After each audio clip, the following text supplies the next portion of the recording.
hands for you. Up. CHW's up, up, up, up, up, up, up, up, up, up, up, up.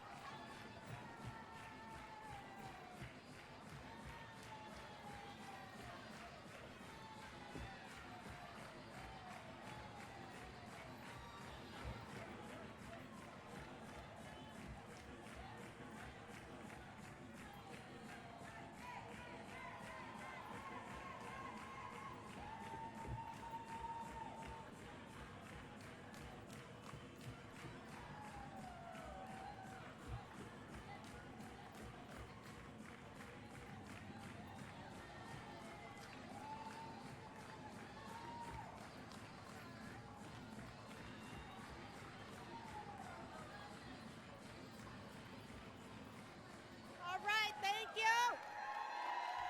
Woo!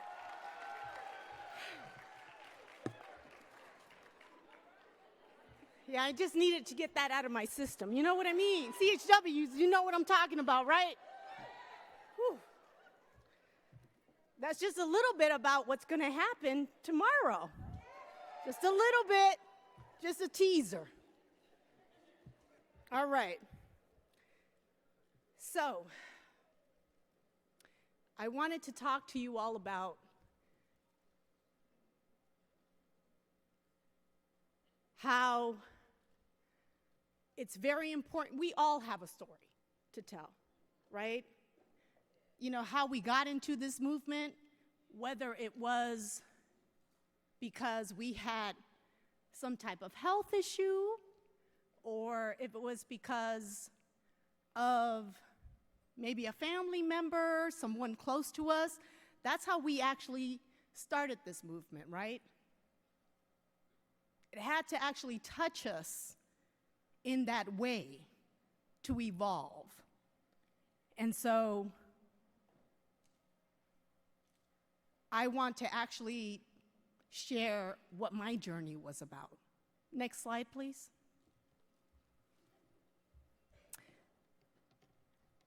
So we all have a journey in the CHW movement. And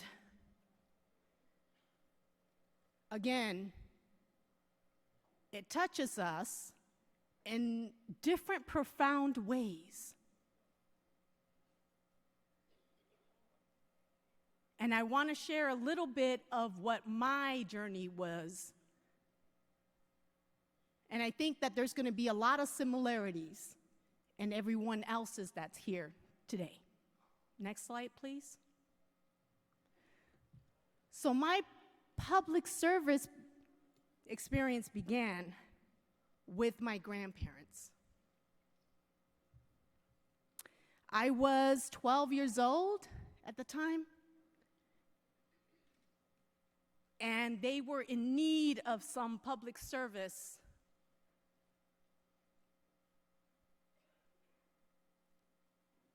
And they had a caseworker at that time. And I remember, you know, they spoke Spanish. My grandmother and my grandfather were the ones that raised me. And so they are Puerto Ricans, as you see them here, mamita and papito. Yep.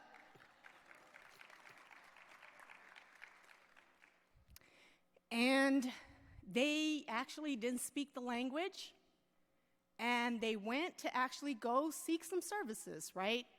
And I remember as it was today when I went with them, and they were in front of this caseworker. The caseworker asked them, you know, oh, you need this, you need that. And my grandmother, Mamita, looked at me, and, you know, I was able to translate. And this lady looked at me, and she said, your grandparents need to actually speak English. Aren't they Puerto Ricans? Aren't you guys from here?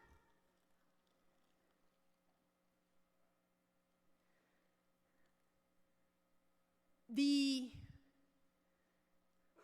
innocence that I had melted. Then I knew Then I understood what racism is about, what the color of your skin looks like, because you don't speak the language, right? And I felt something in my core. And that's when I spoke up and I said, well, they have me. I can help them. Can you please give me the papers so I can assist?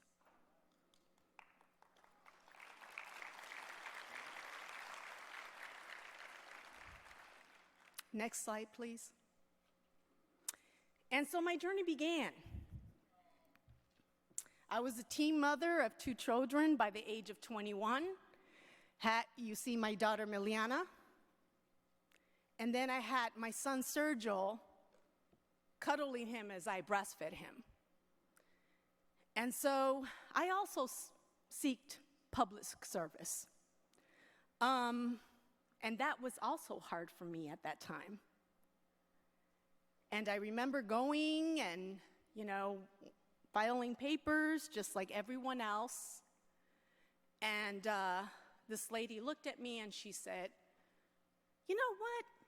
I'm getting tired of seeing kids like you come into this space and asking for service. You all need to actually stop doing what you're doing and really pay attention to school.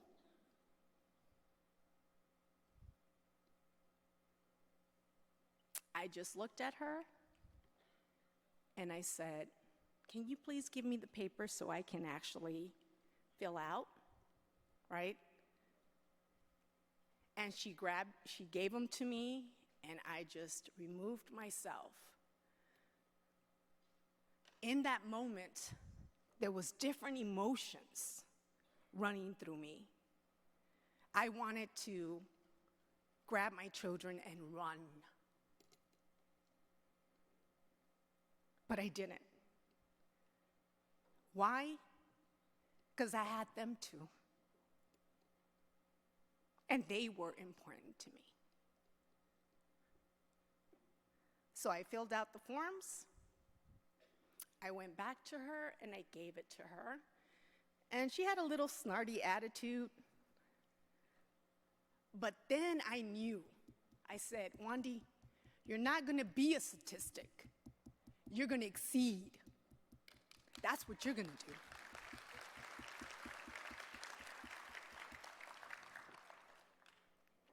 And that's the way my journey started. Thriving, working, school, dealing with daycare, parenting my kids by myself, just like many of us do. We're guerreros, we're soldiers, we're warriors of this movement. That's right. With minimum support. Sometimes we don't have support. It's just us. And so that's how my journey began as well. Not only assisting my grandparents in that movement, because during the time that I was assisting them, I was not only assisting them, I was assisting my community. All the other non-English speakers who needed assistance, they always waited for me. They were like, they call me Damari.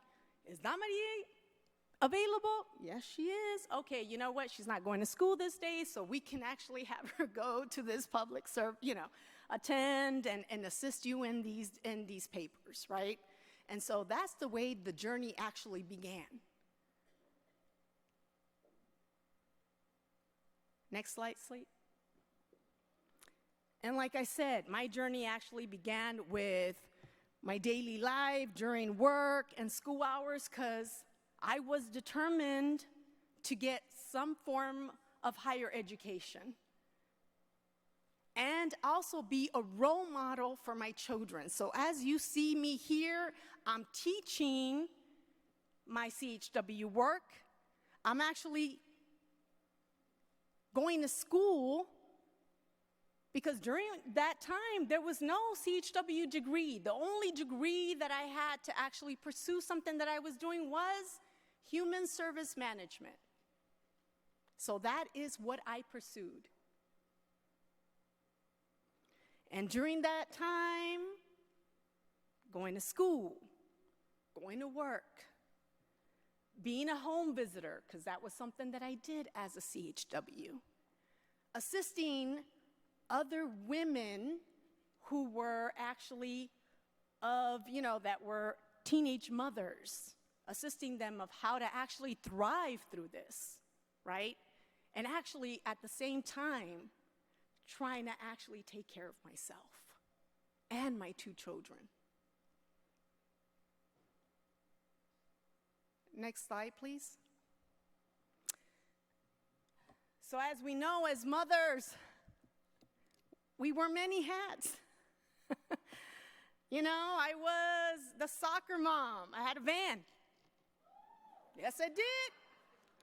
I had a soccer van. And I did what I had to do to actually take care of my children, because I did know that I wanted them to thrive. And in order for them to thrive, I needed to have them be a part of my life and a part of other, extra activities that they loved. And both of them loved to play soccer. My daughter was also engaged in actually wanting to be a part of plays. And so as you see there, she is actually in a play. My son and my daughter used to play soccer. I'm over there assisting my son at that time, making sure that he's doing his work, and actually being a part of parent-teacher classes, right? Sessions or, appointments that you have to attend during school time, right? Making sure that your kids, are doing well in school, and at the same time, again, trying to take care of myself during this process. Next slide, please. And there they are. Meliana and Sergio Martinez, my love and joy.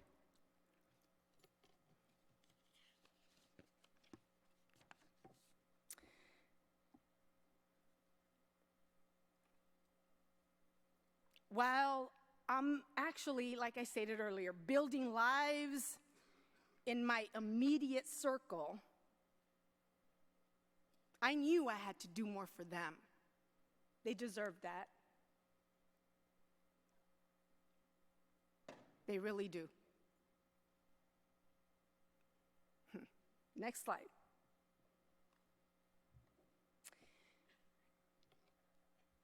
And how do I actually, community work? By doing what I love best. I love to dance, as you guys can see me there, at one of the Unity conferences. I love to teach my community. I love to be a part of successes. I love to actually make sure that I'm involved in every which way there is to be involved. Because if you talk about it, you need to be about it. You need to be about it. You need to actually go out to the community and be able to understand the ins and outs and what's going on in the community. And that's what I've always done. And still until this day, I will always do.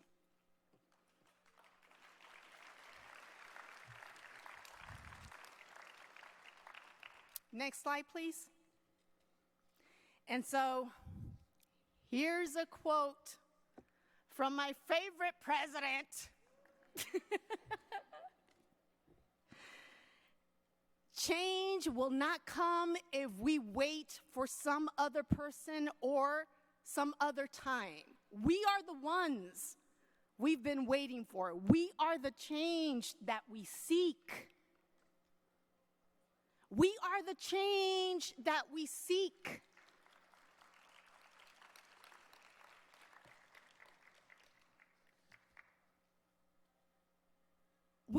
We do not need to be in the wayside.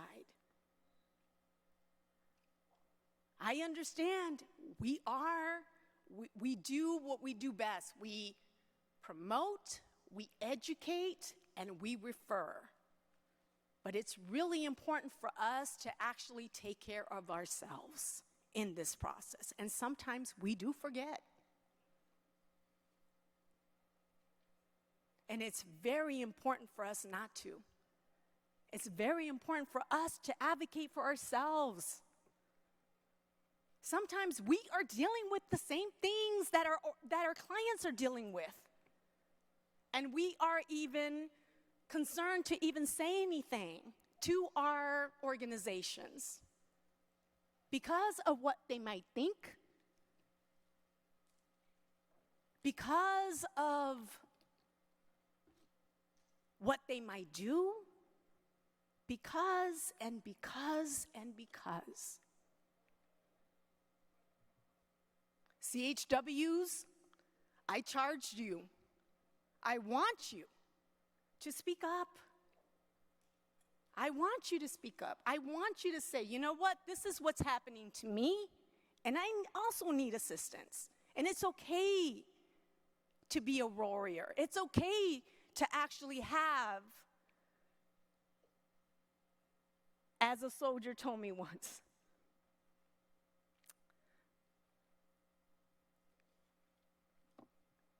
battle scars. Battle scars are good. They're not bad.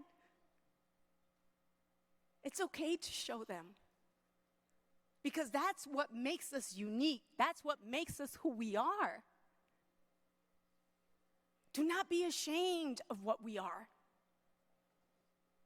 Never. Hold your head up high and do what you guys know how to do best. And do it for you. Because it's first you, second you, third you. Then you're able to actually educate your community. Never put yourself aside. So that is something that I charge you guys with. I want you guys to be responsible for you. We are the last ones that seek service. We're the last ones that actually say, hey, I'm in a food desert. I'm dealing with this. I'm dealing with that. We don't say anything. Because we're concerned. Because we don't want to be shunned upon in regards to where we work. And employers, please. You know where we live. You know what's going on. Stand up and don't wait for us to tell you what we need. You know what we need. If we're doing the work, then pay us for doing the work.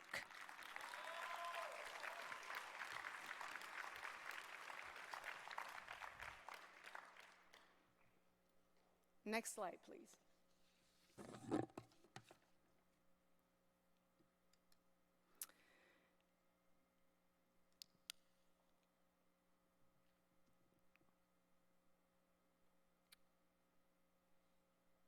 This is what my journey was about, my children, my pride and joy.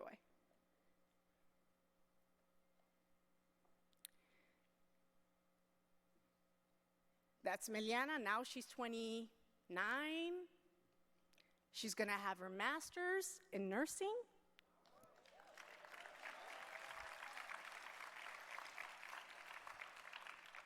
My son Sergio is 27. He actually has his degree in business.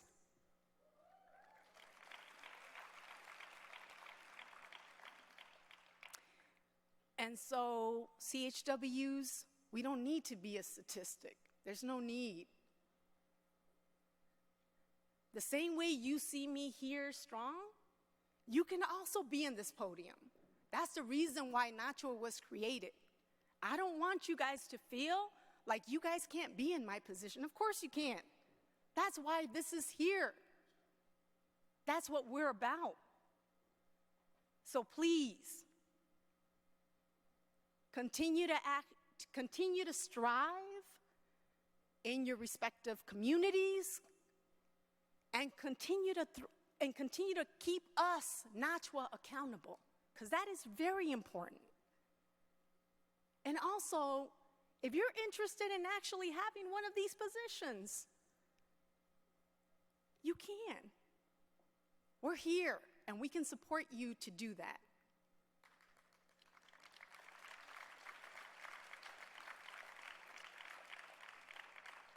This is not a high reach.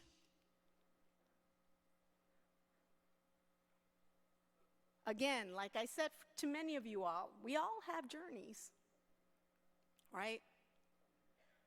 There's a reason why we actually evolved in this work. There's a reason why we do this work, because of the passion. Sometimes a lot of CHWs have told me, oh, it's not about the money. I understand it's not about the money. I do.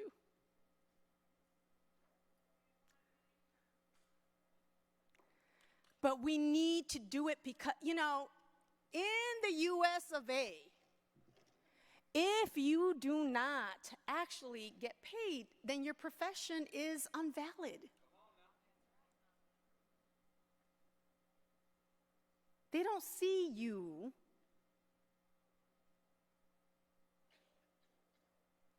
And we want to make sure that people actually see us.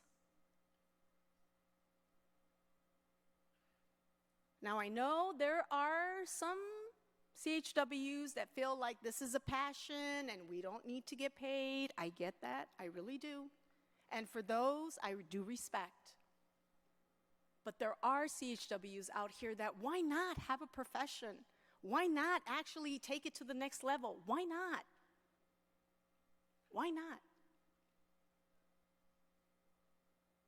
And so we need to actually create different types of career ladders for that. And not shun anyone. No one.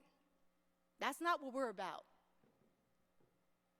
And make sure that whoever's actually attending these popular education, that's what I'm hoping, popular education, community college, whatever. They don't have to be in a community college setting, but whatever they are, that these people feel validated, that these people feel welcome, that these people feel like they can actually participate, that these people, there's no barreras, no barriers to this, the language, whatever it is, the cost. There shouldn't be any of that.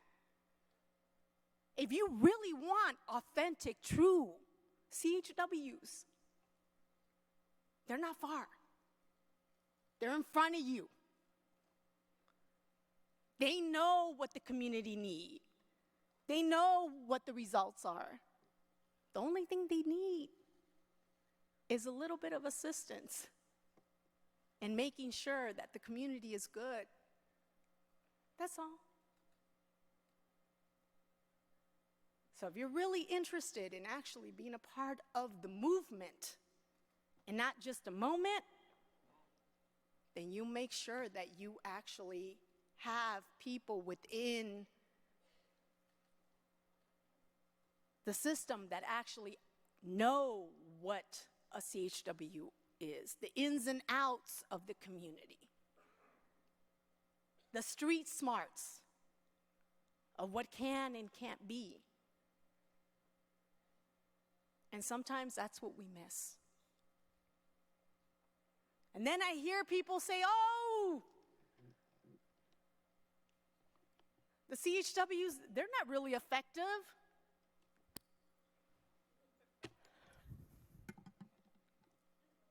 Let's talk about the CHWs that you have.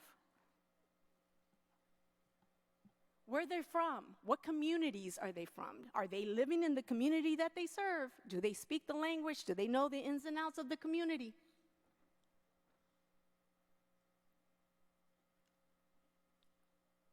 Right?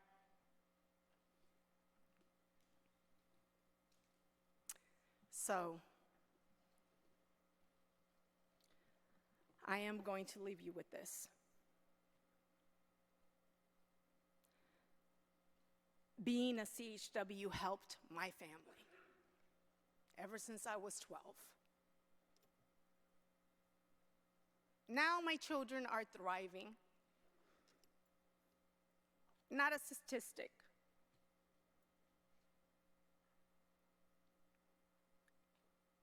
grateful for the lives of my children and for their successes.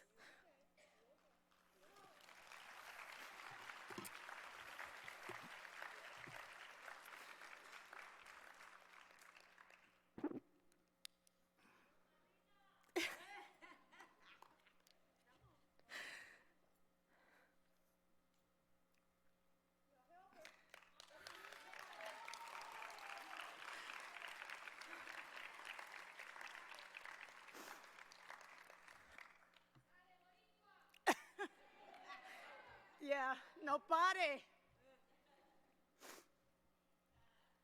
Thank you. Whew. I'm with my family. You all are my people. Whew.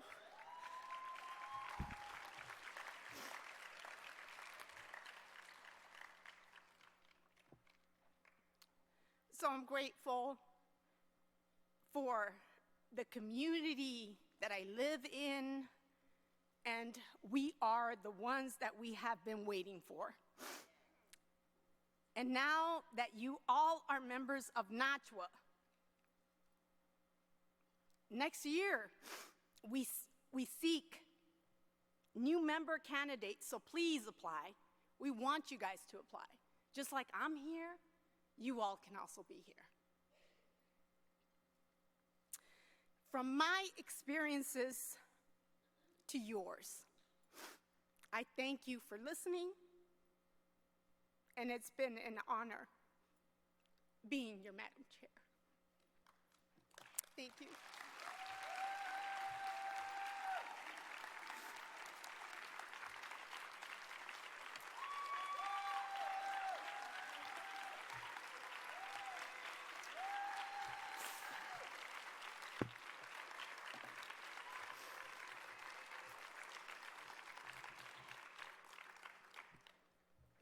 And now, thank God, I just have one tissue, because that's all this is going to have right here.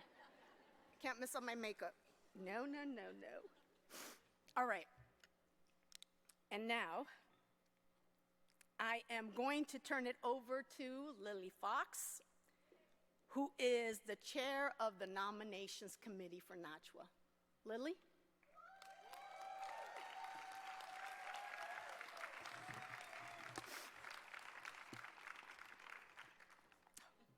Oh, thank you.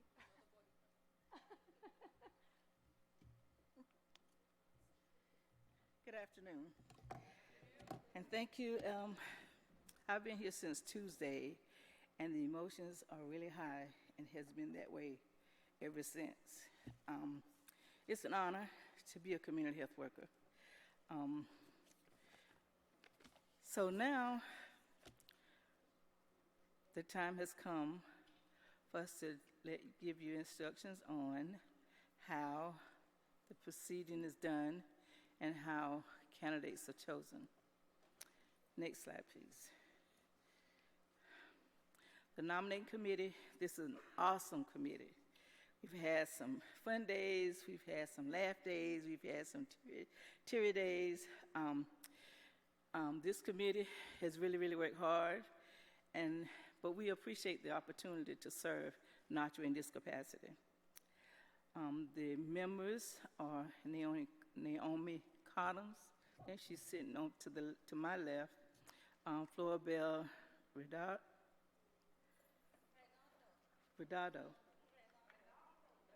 Okay, I can't roll the R's. Floribella. She's sitting here to my left. Susan Johnson is sitting here to my right. Paige Makins is, I think, to my far right, somewhere over there. And Jeff Wilkerson, a brave soul. He had to endure women. And I can tell you, every meeting has not always been fun and not in his favor. We have Emma Carver is sitting here down beneath, and Wandy Hernandez Gordon, who we just heard from, and the glue of the group, Nina Schultz. I don't know what we would do without Nina. Okay, next slide, please. The nomination committee has a lot of tasks before them, and this is the process. We call for nominations, and that's released to all of you, and we hope when it's done this time that you will all take the reins and apply. We also present a recommendation of candidates of the board to the board of directors for their approval. And then after they give their approval, then the board of directors approve the NC recommendation. Candidates are notified, and then the works really start. And that's when Nina really goes to work. Because, not that she's not working all the time, but that's when she really, really has a job before her, because it's, contacting the candidates, making sure that we get all the bits and pieces together so we can, present you well in your absence. But now we have a group now going to present themselves. And then the candidates notified and video statements made available to the memberships. An annual meeting candidate panel, and then the membership to vote, which is coming shortly now. Next slide, please. Who can vote? Any member, community health worker, allied, organization member, liaison that's active, effective July 1st. Next slide, please. And here are your candidates for this year. Joanne Salisa. Anna Huff Davis from Arkansas. Sarah Seelan from Massachusetts. Claudia Hartz from Hawaii. Yanelle Powell from Delaware. Carrie Frazier from Indiana. Atara Estate from Missouri. And Julie St. John from Texas. Can I ask you, candidates, to please take the stage, please, at this time.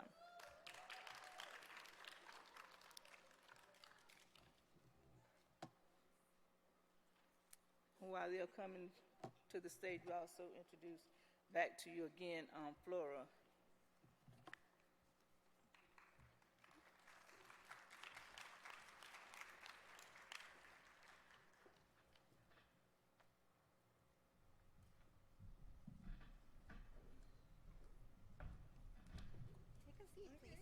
Take a seat, please.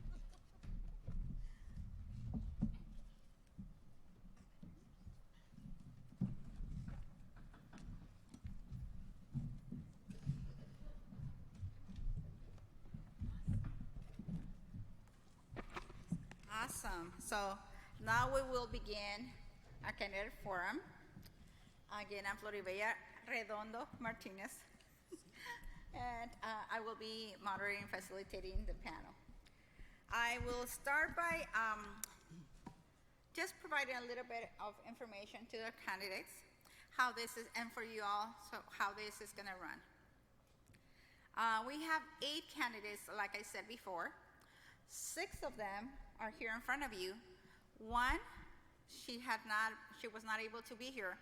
The other candidate, she is actually en route as we speak.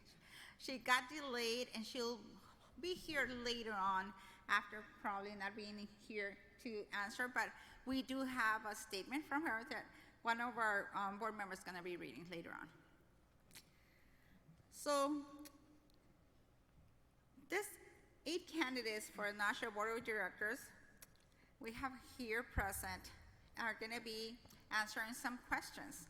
Those questions have been developed by the Board of Directors and Nominating Committee, and also we have some questions from our members. They have sent to us that we also picked them to be answered today as well. We have the pre-recording videos that you saw.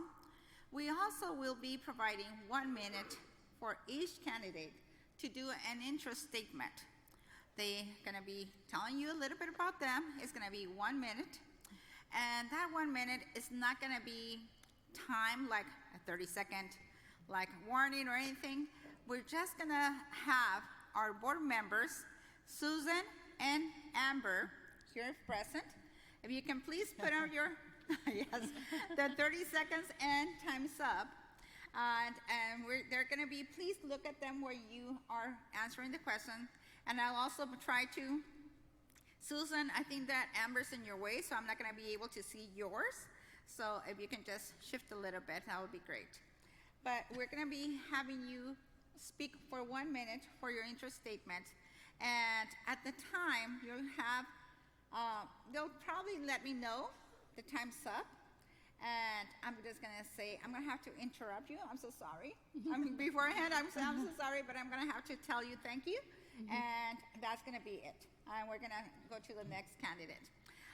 No one of the candidates is going to be allowed more time than the other. We're all having the same exact amount of time to answer our questions. That's the interest statement. After that, each candidate will have 3 questions. For each question, you will have 2 minutes to answer. For those 2 minutes, we will have Amber and Susan provide you a 30-second, not minute, 30-second. Denise, I thought it was you. No, 30-second warning. That time is going to be up. So I think that after that, they're going to tell me 0, and then I'm going to have to interrupt you again, okay? We have the questions already in order. I have pre-selected the question for each of the candidates, and we also have selected some of the questions based on your application and your statements as well. Okay. Any questions? No? Awesome. Any questions from the 2 members that are helping us support? Your role is really key to keep us in track, so please help us with that. Okay. Oh, yeah. That's going to be the time. Okay. Thank you. All right. So we'll begin by asking each of our candidates to introduce themselves for that minute interest statement, and then the 3 questions, 2 minutes, and then we're going to have 1 minute for closing statement to let us know why we should vote for you. Why are you the best candidate? Okay? And I'll be introducing you and asking you to begin speaking in alphabetical order. So the first one that will be asked to introduce herself is Atara, then Carrie, Claudia, Joanne, Julie, and Janelle. And that's going to be the order. And we're going to begin. So please allow them to concentrate. Just one of the things, as I did talk to one of the candidates, they said, I'm nervous. I said, don't be nervous. We're all one big family, aren't we? Right. Yes, we're one big family. So what best place to be, ask questions in front of your family. So just think about us, your colleagues, your friends. So this is a safe place, and please have fun. The most important thing, have fun, all right? So we'll begin our candidate forum with Atara. And Atara, you have 1 minute for interest statement. Well, greetings, everyone. I'm Atara Estes.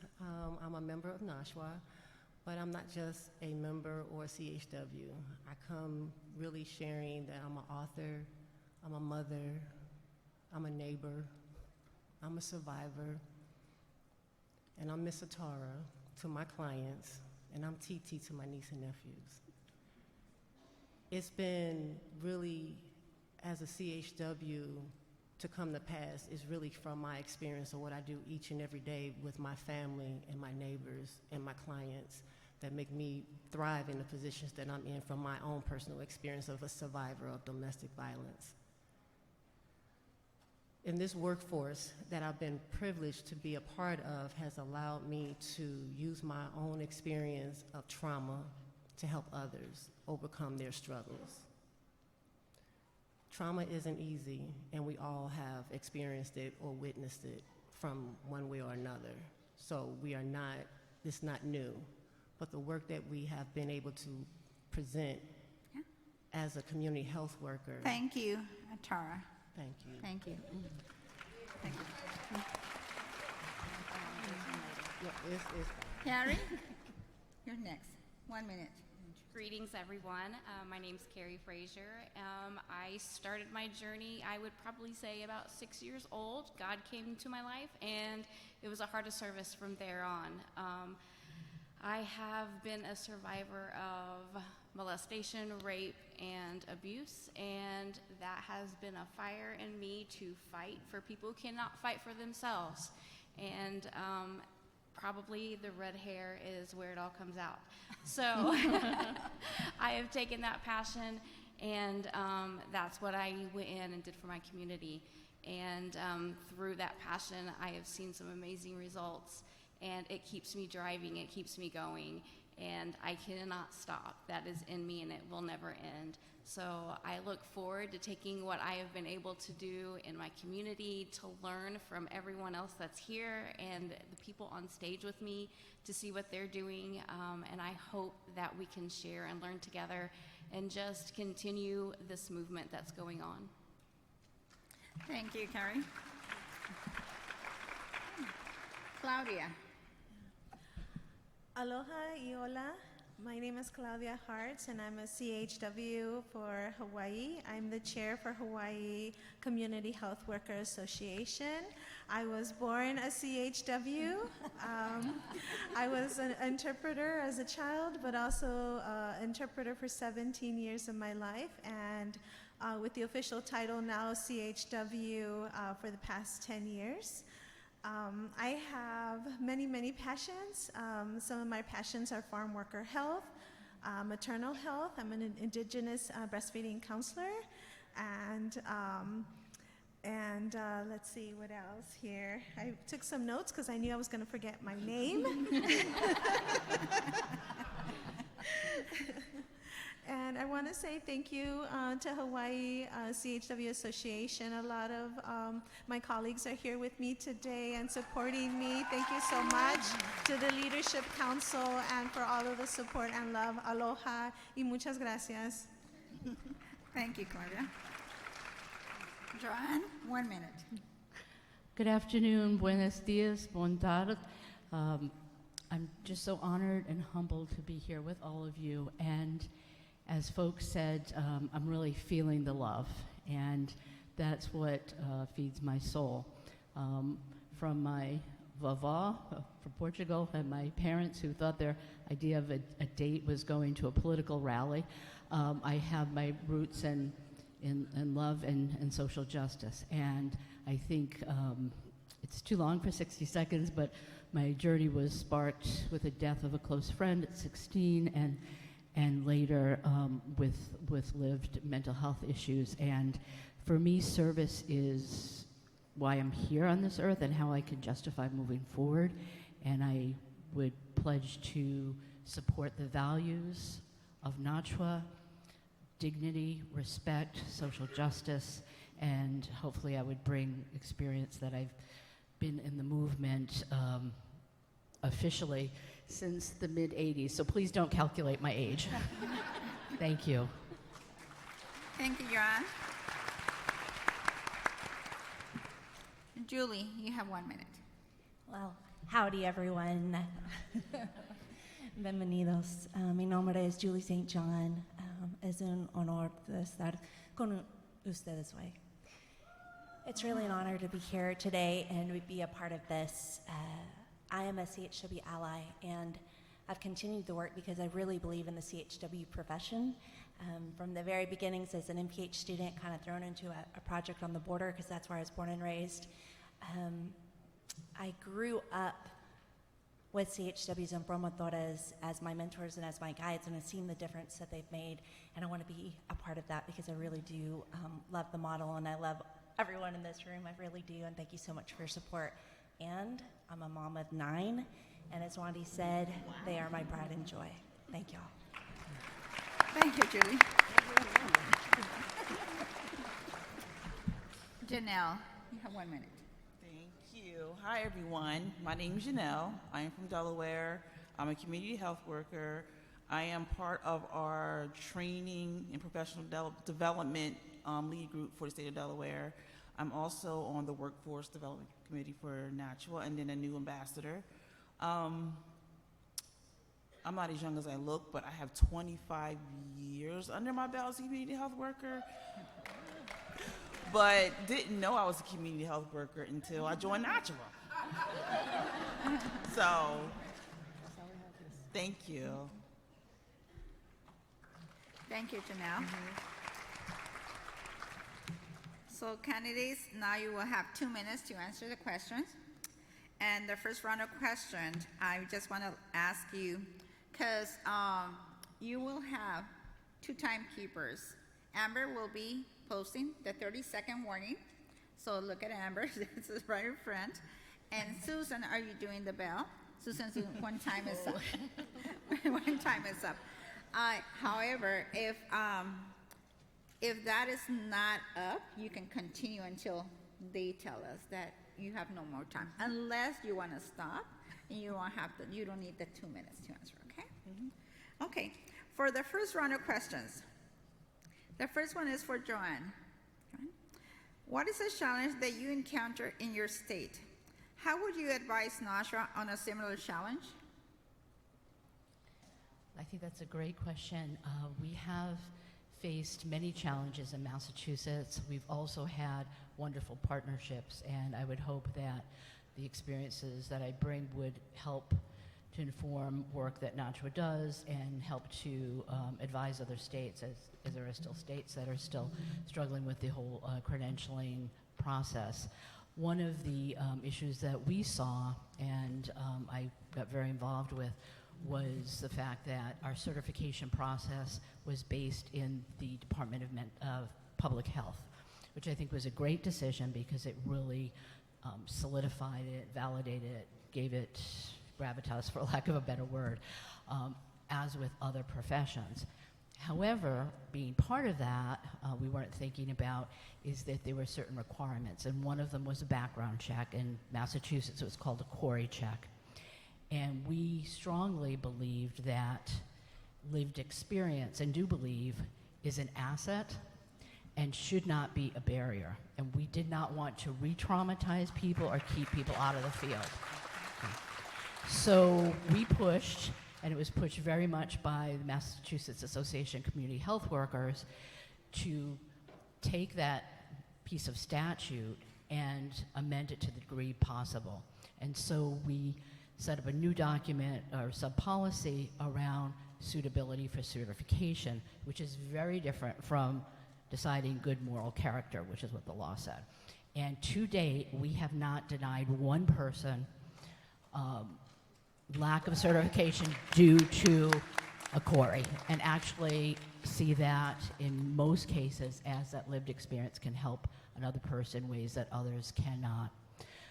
Another process that we've seen, and I know I have quick seconds here, is that sometimes we've seen kind of a class distinction, racial distinction, between community and clinical-based CHWs. Time's up. Sorry about that. Okay. Thank you, Joanne. The next question is for Janelle. Janelle, what have you done to promote the CHW workforce in the past year? A whole lot. I'm a clinic manager for 3 clinics in our county. So everyone that's in the clinic has to go through our local community health worker certification, which is like 90-something hours, I think. So everyone's in the clinic is now certified, but as well, they're part of the state association. It's from the RN, who's our provider, all the way down to our administrative specialists, who are our front line. So I'm always promoting NACHW. I'm always promoting our CHWs of Delaware. Thank you. Thank you, Janelle. The next question is for Atara. Atara, what kind of other board experience have you had, and what have you learned from it that would be helpful for NACHW? Okay, well, I have been the inaugural for CHW's Association of Missouri, and in that position, I've been allowed to lead our statewide advisory board that we have of attendance of 100 people, that we have a bi-monthly meeting that all the regions come together to actually lead their report out on what we do in our communities, the barriers and the successes. I've also been the inaugural for the St. Louis Coalition for CHWs, for our Board of Leaders. We are the first in our region to actually have a direct service in Missouri, and I have been able to build out this workforce with the amazing people that I work with, because none of it is done by yourself. And I've been the chairperson for our region for our HEAL Partnership Table that is the biggest in our state in itself. So taking those steps, it has been unflinching to dedicate myself to this work, to make sure that individuals like myself who want to help the community have a pathway. And that's what I stand to believe in. Thank you. The next question is for Julie. Julie, have you been involved in the development of a strategic plan for your local association or network? And if so, what skills would you bring from that experience to NACHW and its strategic plan? All right. Well, I live in West Texas. Now, for those of y'all that don't know, West Texas is larger than 42 states, so I'm not part of a local CHW association. I have been a part of the Texas Association of Community Health Workers, and so I'll speak from that perspective. I was one of the founding board members of NACHW, and so as far as strategic planning, we did everything from kind of the ground root up, right? So before we even officially started, we began with conversations and assessing the interest and need for it. So kind of like you would a strategic plan, looking at policies, people, practices. Those are the things that we did. And then once we established NACHW and the board, we had ongoing annual strategic planning that we would do at retreats. And we would, assess the needs, and then we would figure out what are our goals based on what our constituents, our members have told us, and then figuring out the objectives and the activities. In my day job, that is a big part of what I do is strategic planning. So I'm very familiar on how to do assessment first, and then how you turn that into an actual plan, and how do you do a work plan in terms of budgets and timelines and people and resources needed. So that's what I bring to the table, is the actual know-how and technical assistance to do a strategic plan, and then how to follow up on that and keep us on track. Thank you, Julie. Next question is for Claudia. Claudia, what is the challenge that you have encountered in your state? How would you advise NACHW on a similar challenge? Okay, sure, thank you. So we've had a few challenges in Hawaii, and one is with CHW certification and what that process will look like to be inclusive of everybody. And someone mentioned earlier, inclusive of those, as well as like people that are volunteering, or our aunties and our tutus that have been doing CHW work for many, many years, and how to include them as well. So that is a topic that we are always discussing at the table during our leadership council meetings, as well as our CHW only meetings.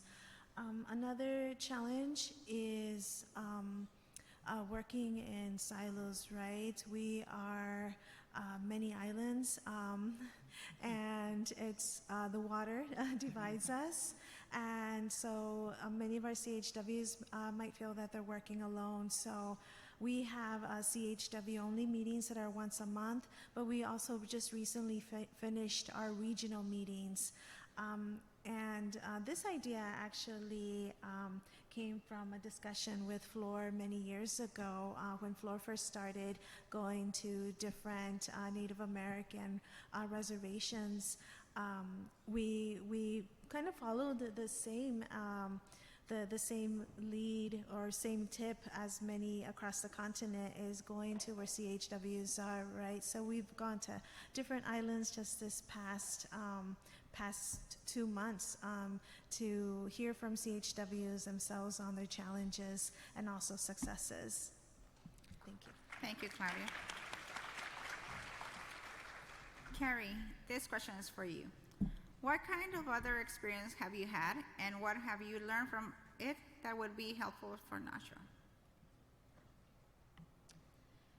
So I've had a lot of experience. So I think the greatest experiences I've had that would help NACHW obviously would be my time as a CHW, because obviously as representing CHWs, that's the experience and knowledge that we need to bring to the table.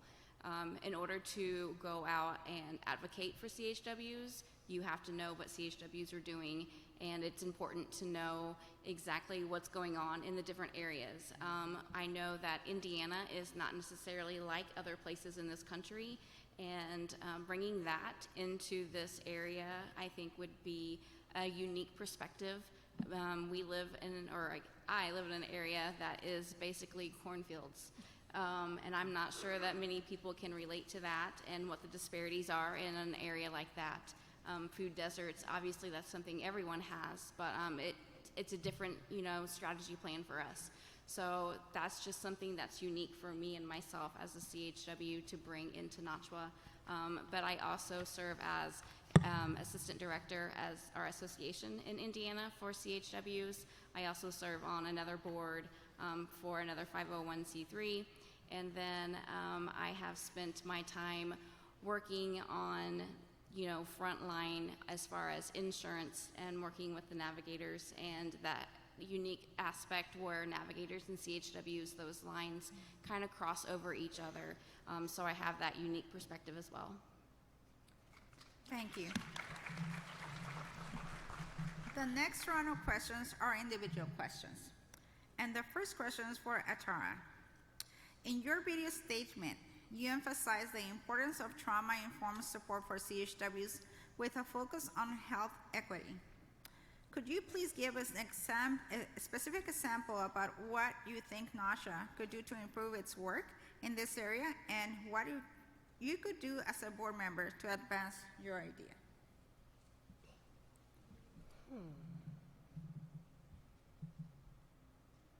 That's a fully loaded question. Okay.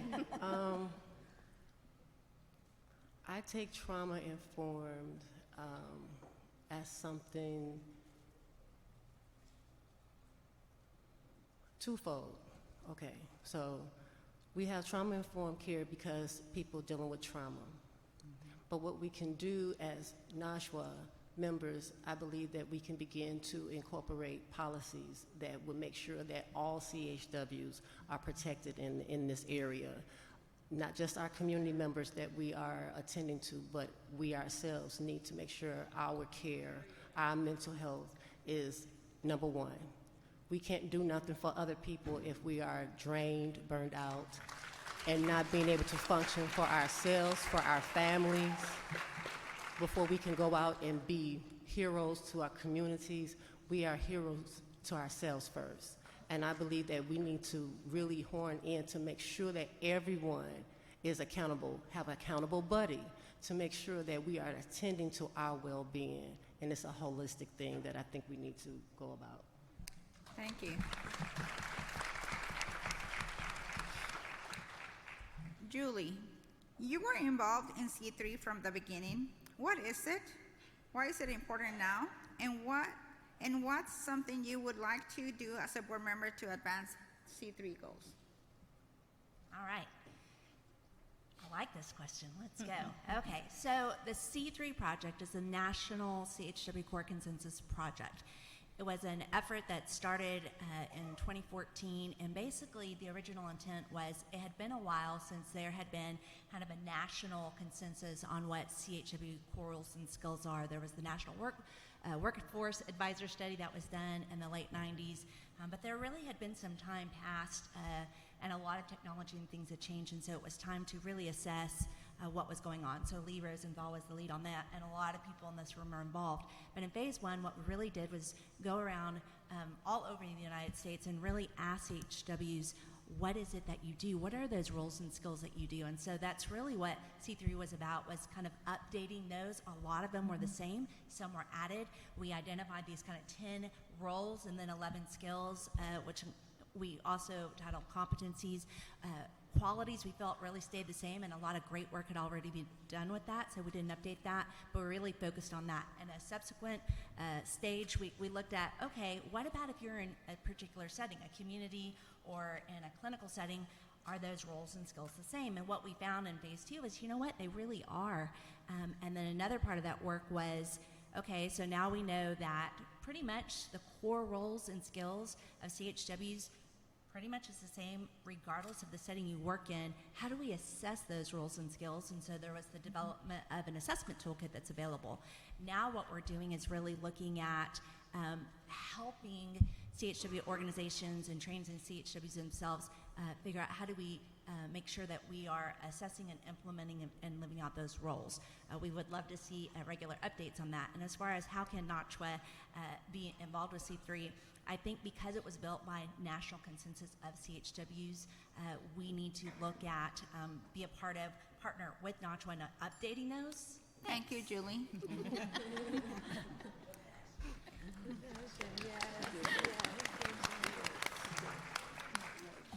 Joanne, what are some of the most pressing pressures and opportunities involved in CHW training? Could you repeat the question? I apologize. Yes. What are some of the most pressing pressures and opportunities involved in CHW training?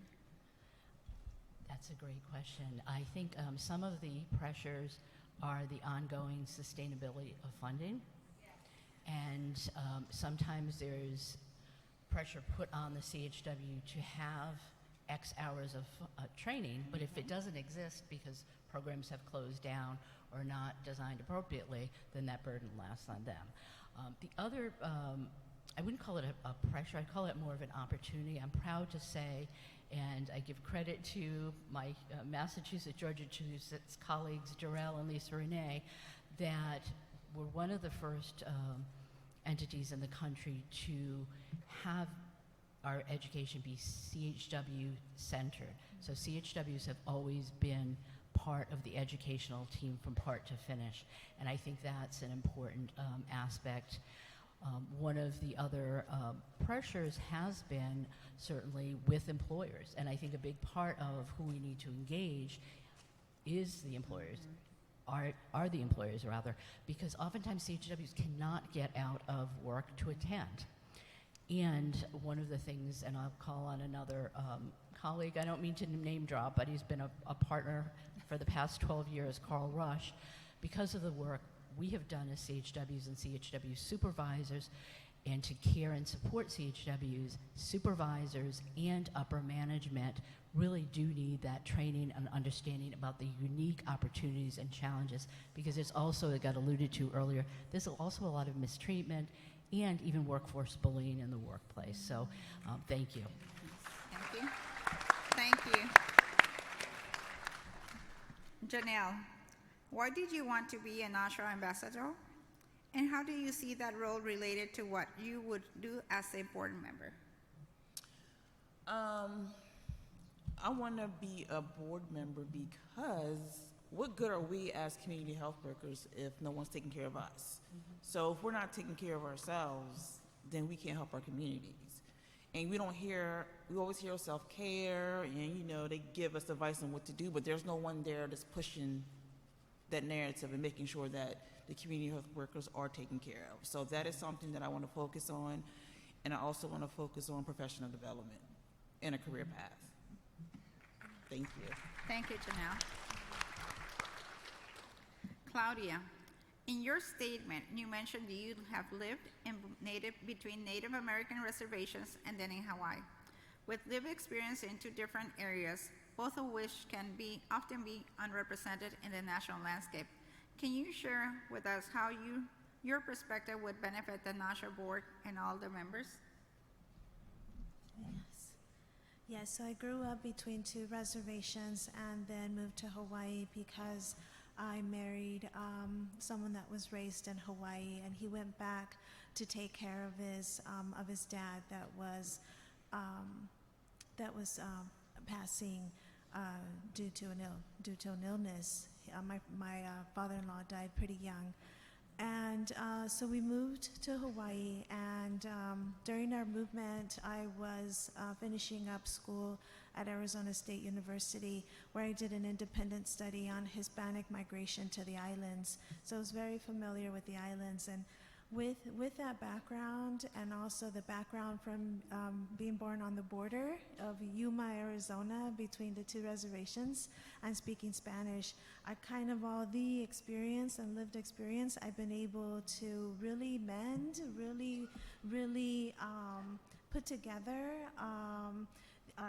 all the communities that I've worked with. And by listening to stories, I'm a really good listener, and I think that's one of the skills that I bring to NACHW is being that listener and hearing the voices of the different communities that I represent, but that I also help.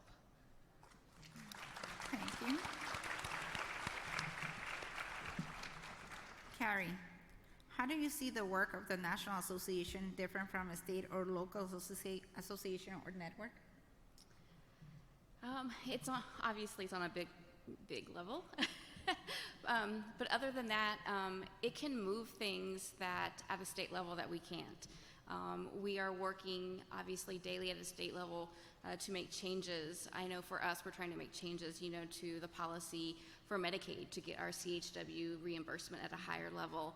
We're trying to get our CHWs higher pay wages. But when we have the combined efforts of everyone together, coming together, and we unify, and we take those things and we go up to the legislation, we go up to those bigger people, and we say, look, we are a voice, we are united, we are one, and we are saying that this is what we need, this is what we want, this is what you have to do, then it's really hard to say no when there's a whole group of us versus when we're just an individual, we're just one state trying to make a change. So when we come together and we have something like NACHW and we are all on the same page and we're trying to move the same effort, that's when we can make the difference. That's when we have that platform, that's when we can make those changes. Thank you. So we come up to our third round of questions, and again, you will have 2 minutes each. And the first question is for Atara. Atara, what do you recommend is the best way to engage community health workers in advocating for the workforce, and why? Say the last part again. Yes. What do you recommend is the best way to engage community health workers in advocating for the workforce?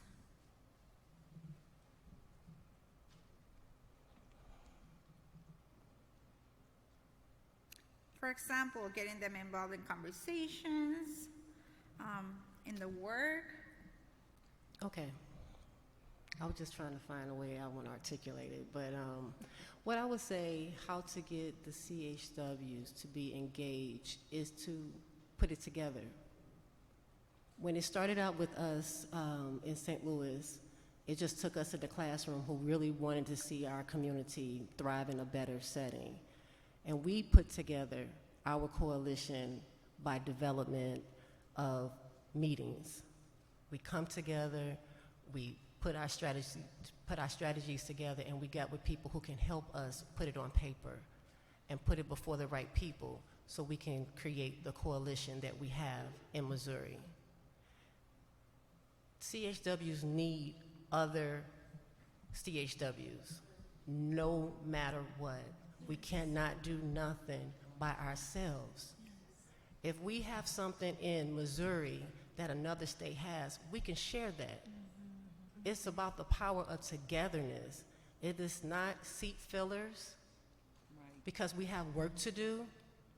We have people's lives in our hands, and we have to make sure that we build up our skills, and we want to have this drive. And I'm just coming to encourage you to be in these positions intentionally.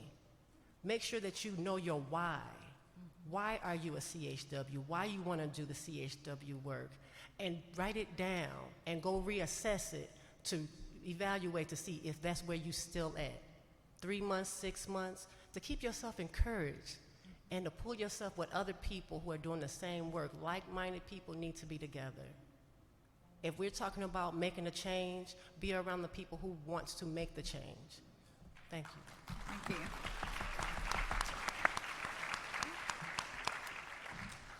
This question is for Julie. Julie, what is your experience in building CHWs as leaders for your state? Okay. I'm going to borrow something that Atara just said. CHWs need each other. I think it's a team effort in doing this, so please don't hear me say that St. John did this individually to help build CHWs. I've done it with a group and a team of people who have been around a long time. So I would say one way that we have done that is through the NACHW, the Texas Association of Community Health Workers.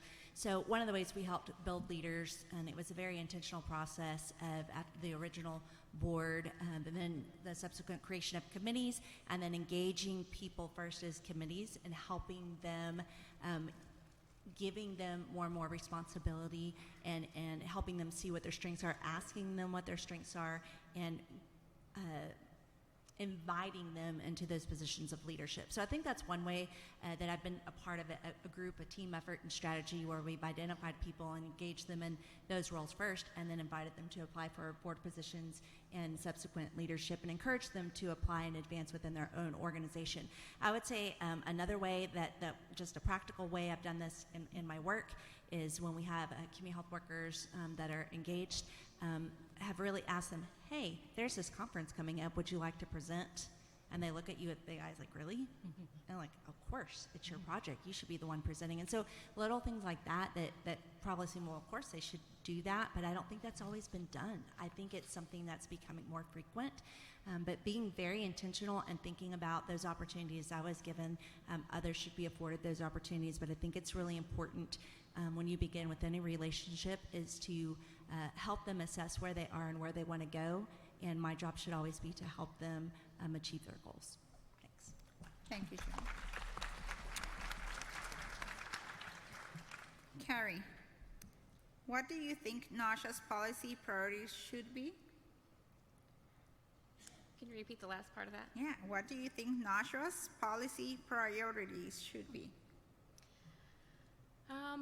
So obviously, I would always say the policy should revolve around CHWs, but the focus is going to be about taking care of the CHWs financially, emotionally, and then however we can as far as the policy. Policy does implement into those functions, but if we can't take care of ourselves financially, if we can't take care of ourselves as far as the secondhand trauma that we take home at night after working all day, then the rest isn't going to matter as far as the policy front. So just like we do with our patients and our clients, we've got to make sure that we're doing the basic needs first with our CHWs before we start reaching for that higher fruit. Let's get those easier things taken care of first before we start grasping for the bigger things. Thank you. Joanne, why do you think it's important for the NACHW board to include allies? And what skills would allies bring to the board to help ensure the CHW profession is better embraced nationally by healthcare and public health systems? I do believe that partnerships are the strength of any movement, and I believe that this is such an urgent time in the U.S. with so many systems being dismantled, so many people being vilified, and so many people just being attacked and taking their rights away. So I feel a very urgent need to work together, and I think allies, whether they be directors of agencies, governmental partnerships, NACHW has done a fantastic job. Kudos, Denise and the board, for working across federal agencies. There's now a committee on sustainability, for example, but also working with private foundations and other entities. I think together we can make change much more effectively. I'll give an example.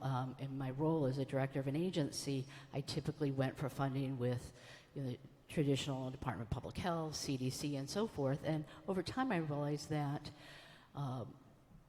political entities, for example, but also entities that I hadn't thought of before, like workforce development entities, were very powerful partners. So I think that allies are essential. However, I believe they need to be allies that recognize the primary role and voice of CHWs, and not just in lip service.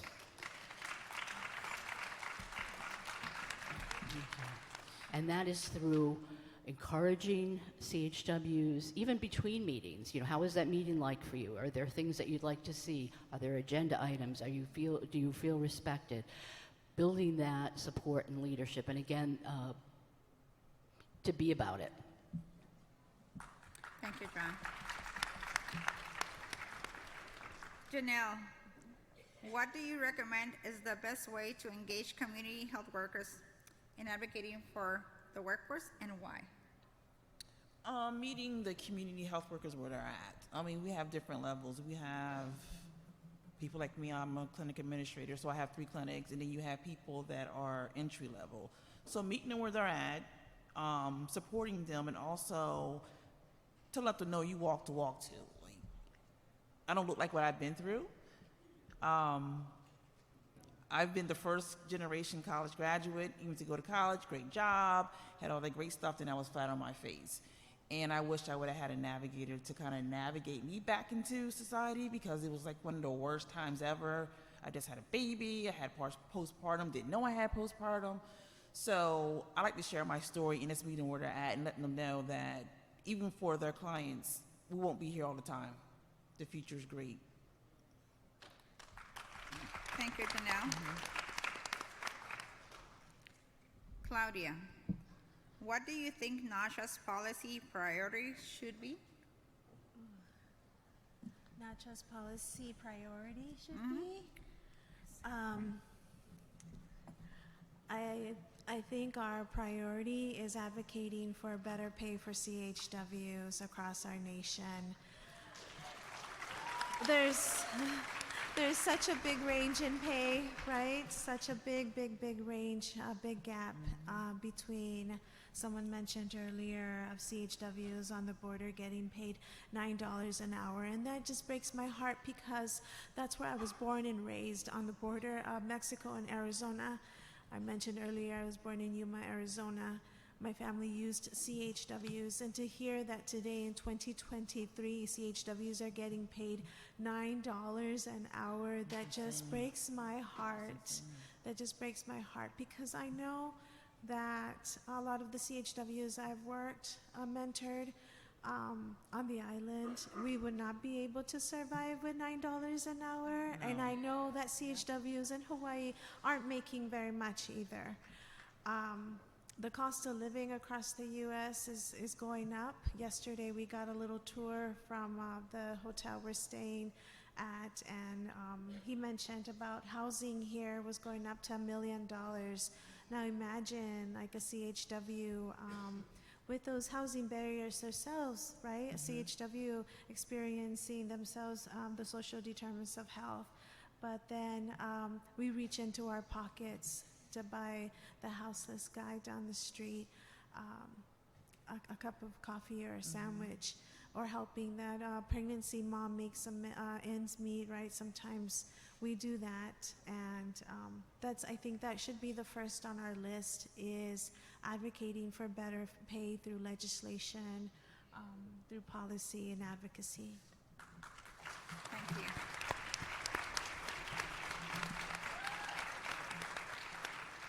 Thank you, Claudia. Now, well, how do you guys feel? Great. Right, awesome, right? Awesome. So we're at the end of our 2-minute questions. Now we have the 1-minute closing statement. So think about what you want to say to the membership, and this is the last chance before we go into voting. So the first one to close their statement is Carrie. Carrie, 1 minute to close. I just want to thank everybody for this opportunity. It is an honor just to be with everyone here today.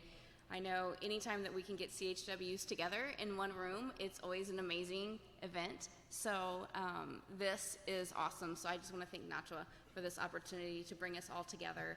And I look forward to coming next year, whether I'm on this board or not. We look forward to coming out.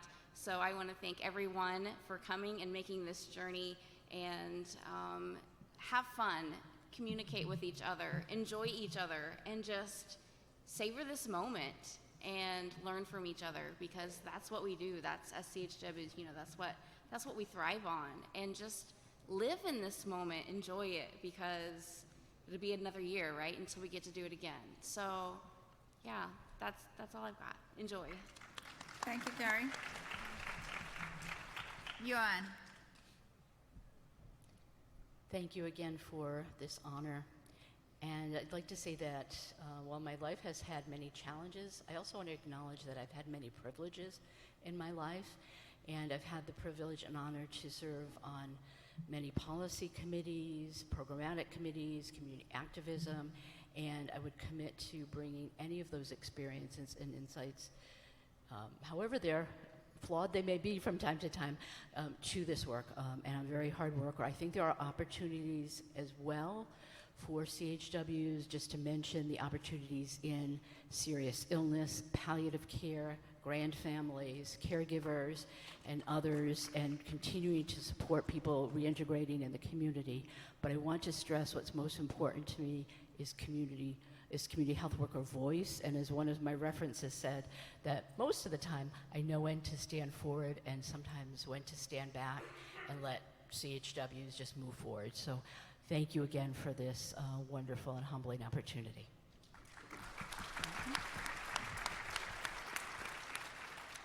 Julie. Can I say ditto? Pretty much been said. Thank everyone for coming, especially those that have traveled so far. To quote Dr. Seuss, a person's a person, no matter how small. In our family, we would add or tall, because they're very tall in my family. I'm the shortest one. And that's what community health workers are so good at. Thank you for the work that you do. Allies, thank you for the work that you do. Employers, thank you for the work that you do. Our policymakers, pay attention to the work that we do. And I hope y'all experience something other than just the heat in Texas. Austin is amazing. If you haven't seen The Batch, you might want to see those tonight. But welcome to Texas. Thank you for being here. Thank you for the opportunity to run for the board. And wish you all safety and hope you have a great conference. Thanks. Okay. Claudia. Well, I want to, you said I have a minute? Yes. To do, okay. 1 minute. Well, I want to quote Gloria Gaynor. You know, at first I was afraid. I was petrified. Kept thinking I could never live without you by my side. But then you spent so many nights thinking how you did me wrong, and I grew strong. And I know how I will survive. Anyways, we will survive. And one of the things that I like to include is to put Hawaii on the map with CHW work. I know many of us, we think Hawaii, we think Mai Tais and palm trees, but we really do a lot of work there, and we need support, and we have people that need us. And so putting Hawaii on the map. Thank you so much, everyone.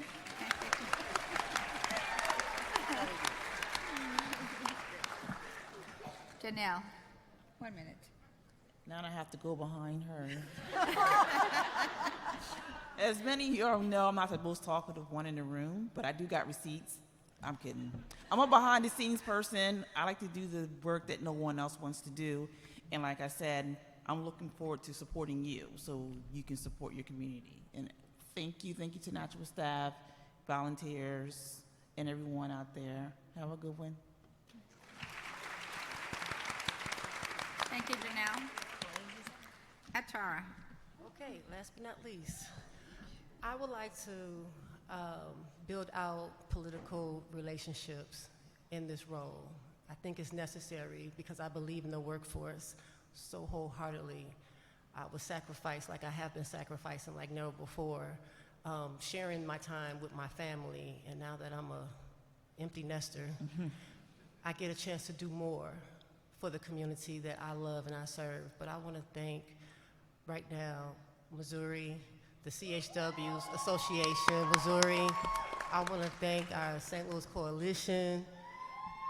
And I want to thank all of you who came from Missouri, just in your own right and respective places, and all of you, because we have come a long way. When NACHW first came out, we were coming from APHA, well, let me say me. When I was coming through and I was watching the development, and I was just looking up like, yeah, I see bigger, I see better. And that's what we're gonna have, bigger and better. Expect it, it's coming. Thank you, Tara. And now I believe that we have a video for one of the candidates. Anna first? Anna first? Yes. Anna?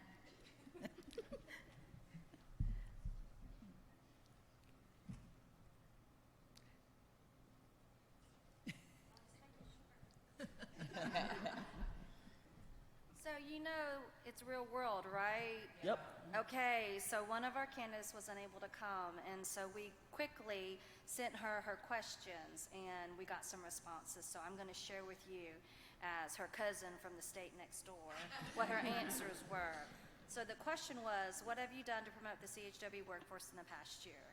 To promote the CHW workforce in the past, I have assisted with the organization of community health workers across the state, which ultimately led to the creation of the state association, Arkansas Community Health Worker Association.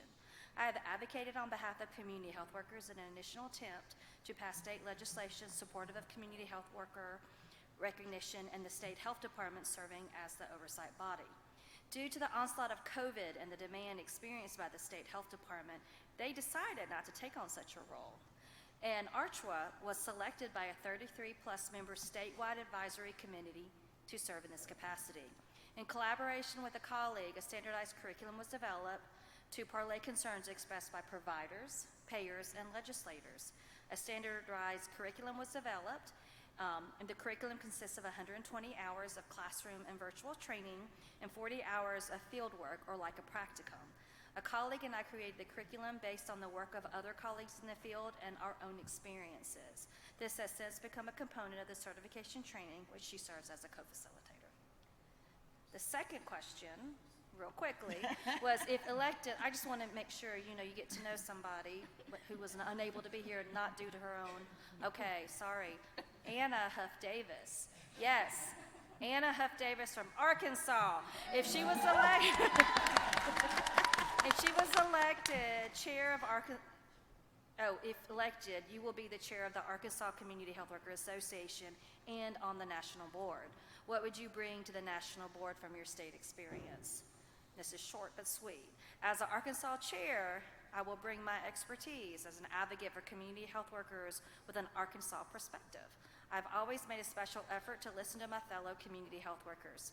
I also bring my experience serving in concert with other board members and as chairperson through meeting facilitation, policy development, budget development, strategic planning, grant writing, sustainability efforts, evaluation, and learning from colleagues on how to work more effectively and efficiently. And thank you from Anna Huff Davis. Thank you.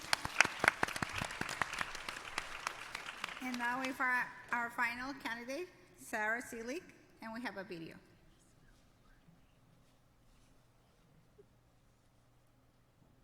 Sarah, thank you for being here today.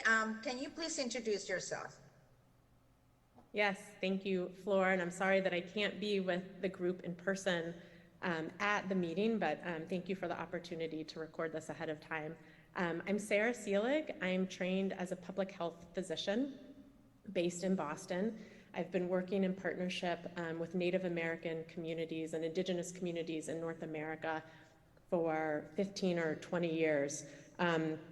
I went into medicine because I saw it at the intersection of science and research, which I love, but also the intersection between that and social justice. which is really what led me to become a public health physician. I was treating patients and really wanted to go upstream and see, well, wait, where are these patients coming from? What are the communities?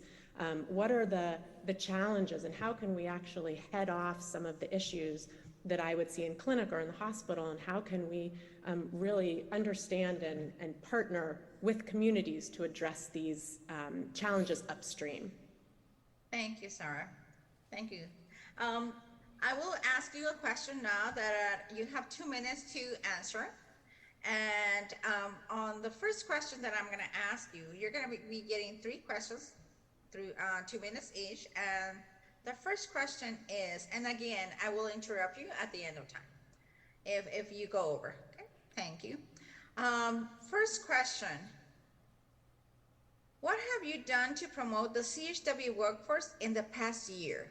You have 2 minutes for that, and I will set up my time right now. Well, thank you for the question, Flor. In the past year, I have worked, a lot of my work has been in Pima County in Arizona, as you may know, and I've been working as a technical advisor with the Pima County Health Department and some other partners in the area.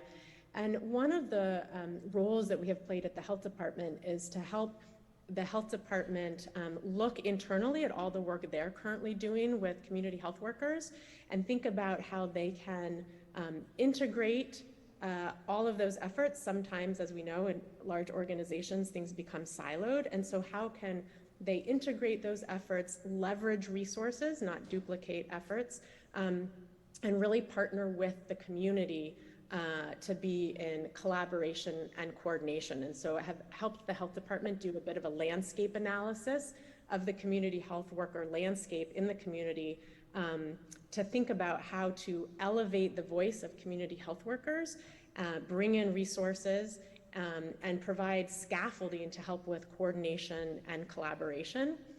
I think the other thing that I have done over the past year and prior to that, and I hope to continue doing, is to think about what voices aren't at the table and to maybe help bring those in.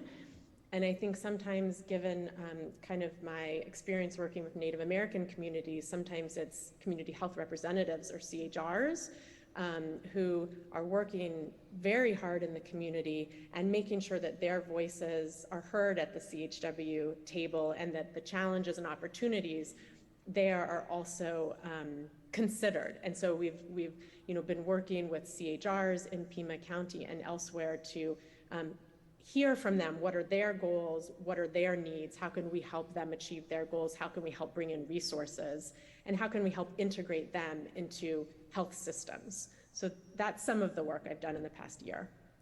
Thank you, Sarah. Thank you for that answer. I'm going to go to the next question. And the next question is going to be, what are some challenges and opportunities in being a physician and a CHW ally? Thank you for that question. I think some of the opportunities are that I think I come in with my perspective as a physician and as a team member, an allied team member of the care team. I'm coming in with a perspective of how can we work most effectively and efficiently as a team, and how can we each think about the roles that we play on a care team, and how can we integrate that. So I've led different care teams and worked very hard to build a sense of team and to kind of use the principles and practices of best healthcare team integration in that work. And so I think that that's an opportunity that I bring here to really think about how to build those patient-centered care teams that are interdisciplinary. I think a challenge is that as the physician, I think sometimes or often we have more power in these relationships. And so I think that that's something that I'm always trying to be aware of, is the power dynamic and how to level set hierarchy and power dynamics, and that's something I'm working on doing in my own teams, and that's something that I think is an opportunity that hopefully I can help be a role model, if possible, and help encourage other teams to also think about some of those power dynamics. Awesome. You still have some time if there's anything you want to add. I guess I think another challenge is that I'm sometimes working from outside the communities, and I'm not a CHW myself, and so I think that it's an opportunity and a challenge. There's a lot of listening involved and a lot of humility as an ally that I need to bring to the situation, and so that's something that I'll probably never have figured out completely, but something I'm always striving for and seeking feedback on. Thank you, Sarah. All right, we have our last 2-minute question. And the last 2-minute question is, what do you think NACHW's policy priorities should be? I think I need to do some listening before really weighing in on this. I can mention, some things that I have heard from the CHW community. So I think, reimbursement is really important. I think making sure that the CHW voices are heard at the policy table and are heard in interprofessional and interdisciplinary settings. I think integrating different voices into that CHW space, as I mentioned, the CHR perspective, I think that's really important, and understanding there may be different policy needs from the different groups that make up the CHW community. But I'm not sure that I feel qualified at this point to answer that question definitively. I think I have some listening to do, but I definitely would want to lend my voice to the policy efforts that NACHW puts forward as priorities. Thank you, Sarah. Anything do you want to add? I think, other things that just thinking about at the state level that I've run into working with CHWs, working with CHRs, in addition to reimbursement, thinking about scopes of work, thinking about training, thinking about scope of work, the role definitions. I think all of that obviously is playing out at the state level. And so I think understanding kind of the support that different state organizations need from NACHW would be something I would be interested to learn more about. And then understanding sort of the separation between what we could advocate for at the federal level versus what needs to happen at the state level. And NACHW's role at the different levels, I think, would be really important. Thank you, Sarah. All right, so we have our last minute, and the last minute is, can you please tell the membership why they should vote for you? So you have 1 minute to close your statement. Okay, thank you. I'm really honored and humbled and excited about the prospect of being on the NACHW board. I really would like to learn more from NACHW members and current board members and staff on what the current priorities and activities are. And I would like to put my brain together, my heart and brain, I guess, together in a collaborative way with the different stakeholders. And in particular, I think I'm coming in with this thought about interdisciplinary collaboration, patient-centered teams, and how to really break down silos between public health, community health, and primary care to really create a holistic approach to care. And we are community members, patients, mothers, daughters, we're whole individuals. And so to have our care and our care teams compartmentalized, I think is a real challenge, and I'd like to be a part of the team bringing a holistic approach back to care. Thank you, Sarah. I really appreciate answering all the questions. So, thank you. Thank you so much. Really appreciate the time. So we have heard from the 8 candidates today. And one of the things that I just want to say is that it's bittersweet. Wandy, it is bittersweet. this is the last time that I will be moderating as a board member, as a nominating committee member, and I just want to say that I've enjoyed it so much, and hopefully one day, if I decide to come out in many years, you guys can be really friendly with me and ask me nice questions.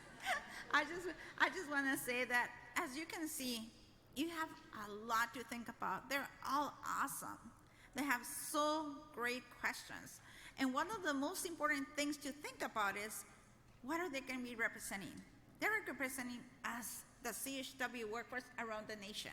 And we as a nation, we are moving. We're moving not only our communities, but also our families, our profession, and we're moving the world. So everybody's looking at the United States to see what we're doing. And we are really, really strong, and we're really united in this point. So because it's my last time that I have the microphone here, I'm going to use it. So I just want to say, please remember, when you're working out there, you are not representing only your community or your group. You're representing us, the workforce. And when you talk about the workforce, it doesn't matter how we look, how we speak. We are one. Let's unite us more than we are right now. We have been working in silos because of our communities, because of our ethnicities, because of our language. That cannot happen anymore. We need to be united. We need to be really strong, and we need to push forward, because there's still a lot of work to be done. A lot. This is a big step, but we need you all to help us continue moving forward, because there's still more to come. So thank you. And thank you, ladies. Thank you for all your great responses. And I think you made it really difficult for everybody. And I'm sure that Paige is there, coming up there now to give us some instructions about voting. But thank you, everybody, so much for being silent, for giving the respect and listening to every single thing that our candidates said today. Gracias a todos. Gracias. All right, boy, they weren't lying about the good view from up here. Y'all, we are almost done. A few minutes left, and the annual meeting will be over. My name is Paige Menking, for those of y'all who I have not yet gotten to meet today. I am on the NACHW board. I'm the incoming treasurer, and am coordinating the voting effort today. So now that you've gotten to know all of the candidates, it is time to cast your vote. And as Flor said, y'all made it real hard on everybody. So as a reminder, there are 8 candidates and there are 7 open spots. So members of NACHW who were current on July 1st of this year are eligible to vote.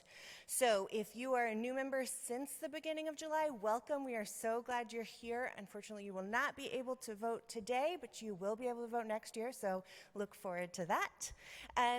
Those of us who are eligible to vote, and that's about 1,800 of us, which is amazing, you will get a ballot in your email inbox at 3:45 Central Time in 1 minute. And voting will be open until 6 p.m. Central Time. You don't have to be here present to vote, so those of you who are joining us online, please, you are still welcome to vote. Any member in good standing on July 1st is able to vote regardless of their presence here today. We are using a platform called Election Buddy to administer the election and ensure security and accuracy and election integrity. So please do look for that ballot. You just follow the link in your email. It's very simple. It's there in English and Spanish. Follow that link, select the candidates you'd like to vote for, and submit it.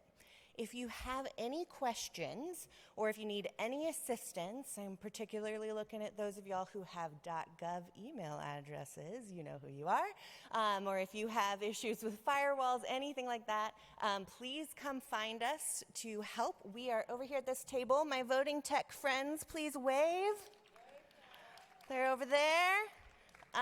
So we'll be able to answer any questions for y'all here in person, and we also have a voting assistance line that you can call. That's 781-205-9369. It is also in your app.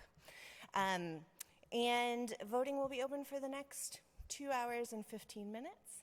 And that's all I have for you. And I think I'm handing it back to Wandy. Okay. And yes, y'all are excused.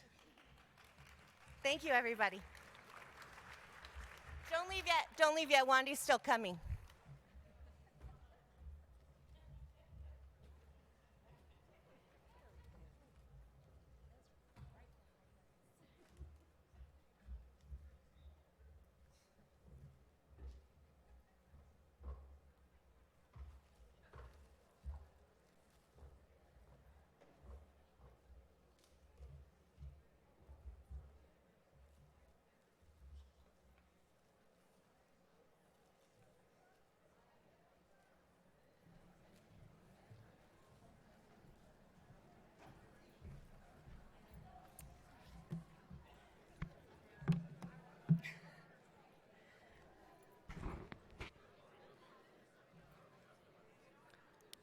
Alrighty, pretty soon our annual meeting will be ending, and so, but before I actually get from the board of directors a motion to close, if any members have any questions and or concerns, we would be more than happy to address them after the meeting one-on-one.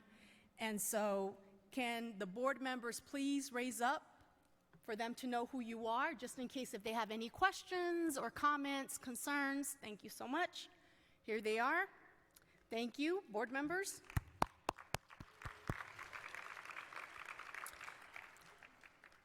We will be presenting throughout the conference, so please feel free to ask, once again, any of us questions. We will answer or get you the information if we don't know it offhand. As a board of directors, we have shared our report, given our updates, and hoped that we have informed you of the business stated of this organization. Having said that, this brings our meeting to an end. Can I have a motion to close? All right, I have a motion to close from Floribella Redondo Martinez, and I have a second from Ricardo Garrey. Board members, all in favor say aye. Any nays? Anyone opposes? Anyone abstains? All in favor say aye. As your chairwoman, I officially call this annual meeting at, déjame ver, 3:49 p.m. on August 3rd, 2023, per the motion provided. Thank you so much, and this annual meeting is closed.